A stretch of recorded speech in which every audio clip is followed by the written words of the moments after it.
샬롬, 5월 13일 목요일 아침입니다. 오늘은 시와 그림의 이제 역전되리라 찬양 듣고 말씀 나누도록 하겠습니다.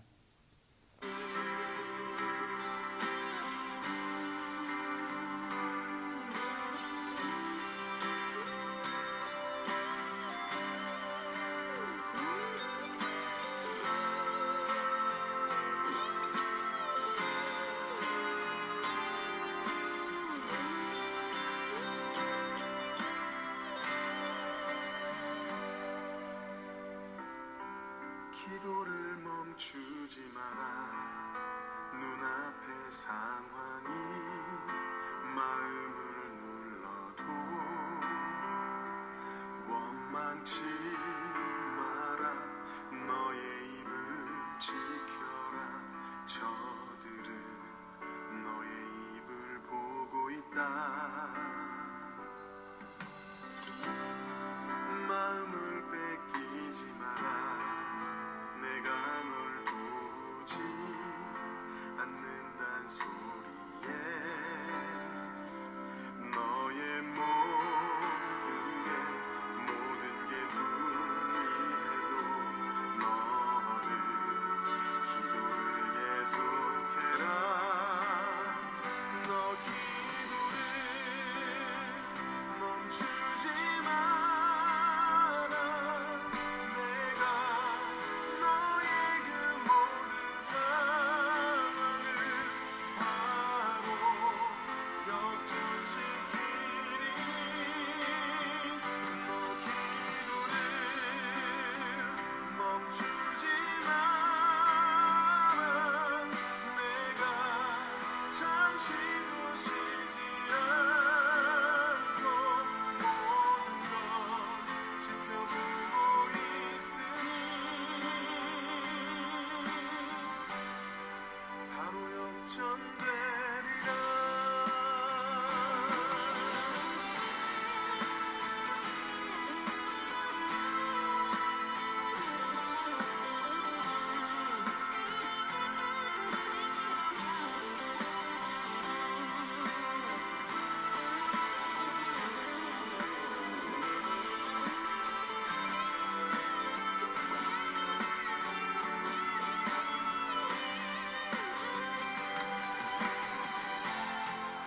저들의 힘이 너를 압도해도 저들의 힘이 내 숨을 조여도 너는 모이라. 기도의 능력을 내가 역전시키리라.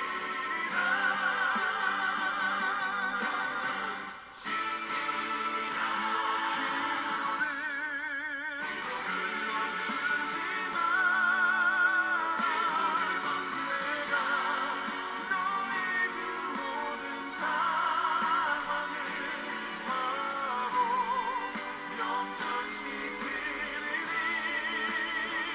너 기도를 멈추지 마라. 내가 잠시도 쉬지 않고 모든 걸 지켜보고 있으니. 너 기도를 멈추지 마라. 내가 너의 그 모든 상황을 바로 역전시키리니.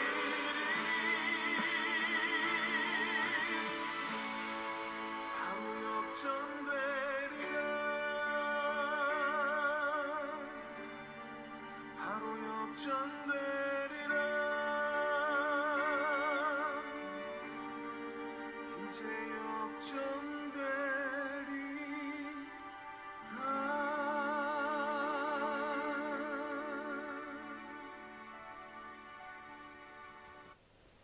아멘. 오늘은 사무엘상 5장 1절에서 12절까지 제가 표준세 번역으로 한번 읽어 드리도록 하겠습니다. 블레셋 사람들은 하나님의 궤를 빼앗아서 에벤에셀에서 아스도스로 가져갔다. 블레셋 사람들은 하나님의 궤를 다곤 신전으로 가지고 들어가서 다곤 신상 곁에 세워놓았다. 그 다음 날 아스돗 사람들이 아침에 일찍 일어나서 보니 다곤이 주님의 궤 앞에 엎어져 땅바닥에 얼굴을 받고 있었다. 그들은 다곤을 들어서 세운 다음에 제자리에 다시 가져다 놓았다. 그 다음 날도 그들이 아침 일찍 일어나서 가보니 다곤이 또 주님의 궤 앞에 엎어져서 땅바닥에 얼굴을 받고 있었다. 다곤의 머리와 두 팔목이 부러져서 문지방 위에 나뒹굴었고 다곤 몸통만 남아 있었다. 그래서 오늘날까지도 다곤의 제사장들과 다곤 신전에서 예배하는 사람들은 아스돗에 있는 다곤 신전에 들어갈 때에 문지방 위를 밟지 않고 넘어서 들어간다. 주님께서 아스돗 사람들을 무섭게 내리치셨다. 주님께서 그들에게 악성 종양 재앙을 내리셔서 아스돗과 그 지역 사람들을 망하게 하셨다. 아스돗 사람들이 이것을 보고 이스라엘의 신이 우리와 우리의 신 다곤을 무섭게 내리치니 그 신의 궤를 우리가 있는 곳에 두어서는 안 되겠다 하고 말하면서 사람을 보내어 블레셋 통치자들을 모두 불러 모아놓고 이스라엘 신의 궤를 어떻게 해야 좋을지를 물었다. 블레셋 통치자들이 이스라엘 신의 궤를 가드로 옮기자고 하였으므로 아스돗 사람들은 이스라엘 신의 궤를 가드로 옮겼다. 아스돗 사람들이 그 궤를 가드로 옮긴 뒤에 주님께서 또 그 성읍을 내리쳐서 사람들이 큰 혼란에 빠졌다. 주님께서 그 성읍의 사람들을 어린 아이나 노인이나 할 것 없이 모두 쳐서 악성 종양이 생기게 하셨다. 그러자 그들이 하나님의 궤를 에그론으로 보냈다. 그러나 하나님의 궤가 에그론에 이르렀을 때에 에그론 주민들은 아스돗 사람들이 이스라엘 신의 궤를 우리에게로 가져와서 우리와 우리 백성을 죽이려고 한다 하면서 울부짖었다. 그래서 그들은 또 사람들을 보내어 블레셋 통치자들을 모두 불러 모아놓고 이스라엘 신의 궤를 돌려보내어 그 있던 자리로 돌아가게 하고 우리와 우리 백성이 죽지 않게 해 주시오 하고 요청하였다. 하나님이 거기에서 그들을 그렇게 무섭게 내리치셨기 때문에 온 성읍 사람들이 죽을 지경에 이르러 큰 혼란에 빠졌다. 죽지 않은 사람들은 악성 종양이 생겨서 온 성읍에서 비명소리가 하늘에 사무쳤다. 아멘. 예, 오늘은 역전시키시는 하나님이라는 제목으로 말씀을 나누도록 하겠습니다. 상황이 안 좋아질 때 역전을 기대하죠. 야구 경기에서 9회 말 2사에서 역전 홈런 그 한 방으로 이렇게 승부수가 바뀌기도 합니다. 이스라엘과 블레셋의 전투에서 이스라엘이 참패하게 됩니다. 언약궤도 빼앗길 정도로. 이 일은 사실은 엘리 집안에 대한 하나님의 심판, 예언의 성취인 셈이죠. 그래서 블레셋이 승리감에 취해서 하나님의 궤를 아스돗 다곤 신전에 두게 됩니다. 그런데 신기한 것은 보통 자기가 이긴 그 곳에 신을 이렇게 가지고 온다는 것은 그들을 정복했고 마음대로 하겠다라는 뜻입니다. 그런데 다음 날 다곤 신전에서 다곤 신이 하나님의 궤 앞에 엎드려 있는 모습을 보게 됩니다. 그래서 원래 원 위치대로 갖다 놓습니다. 그런데 이튿날 다시 다곤 신이 하나님의 궤 앞에 엎드려 있을 뿐만 아니라 머리와 손목이 끊어져 있는 것을 보게 됩니다. 그리고 그 끊어져 있는 손목과 머리가 들어가는 문지방이 이렇게 걸려 있어서 그 이후로는 문지방도 밟지 않는 이런 독특한 그러니까 그들이 조심하는 거죠. 두려워하게 되는 것입니다. 이런 상황을 보면서 이 하나님의 손과 다곤 신의 손, 다곤 신의 손은 어떻습니까? 끊겨버렸죠. 아직 하나님의 그 언약궤 앞에서 무능력한 그런 우상의 모습을 보입니다. 그에 비해서 하나님의 손은 계속해서 오늘 본문에서 여러 번에 걸쳐서 이렇게 등장하고 있고 능력의 모습을 보여줍니다. 굉장히 대조적인 모습을 보여주죠. 그러면 사실 지각이 있는 사람이면 다곤 신이 힘이 없구나 이렇게 생각하고 우상이구나 하고 깨우치고 하나님의 신이 정말 힘이 있구나 하나님의 신을 섬기는 걸로 이렇게 돌아와야 되는데 사람 마음이 안 그렇죠. 상황을 역전시키시는 그 하나님을 좀 보게 됩니다. 그래서 아스돗에 독한 종기 재앙을 내리시죠. 마치 이집트의 큰 재앙을 그 밤사이에 내리셨던 것처럼 이 아스돗에 이런 재앙을 내리십니다. 결국 언약궤를 가드로 옮기게 됩니다. 근데 가드에도 환란이 임하게 됩니다. 그래서 무서워하게 되죠. 에그론으로 다시 옮기려고 합니다. 이 블레셋의 이제 도시들이죠. 그러니까 에그론 사람들이 무서워서 아예 오지도 못하게 합니다. 그래서 그들이 결정을 해서 원래 있던 곳 이스라엘으로 다시 돌려보내게 되죠.